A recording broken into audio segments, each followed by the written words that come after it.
Niliwahi kwenda hospitali moja hivi. Nimevaa zangu kiraia, nikaweka na kofia.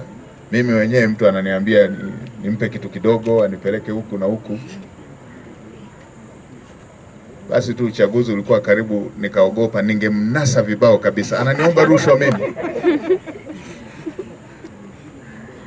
Nikasema nitaharibu kura hapa, yaonekana wapiga kura. Lakini wewe fikiria mtu ambaye ana mgonjwa, unaenda kuomba matibabu afu mtu anaanza kukuomba hela. Sasa hospitali sote tulioko kwenye maeneo hayo tufuatilie mienendo ya watu wetu ili tusije tukaangukiwa wote.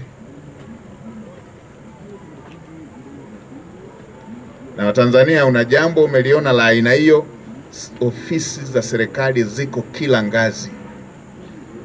Fikisha taarifa hiyo rasmi ili tuweze kushughulika na watu wa aina hiyo. Hatuna uhaba wa watu wa kufanya kazi. Watu wazuri wapo wengi tu. Watu wazuri wako wengi tu. Hatuna uhaba wa watu.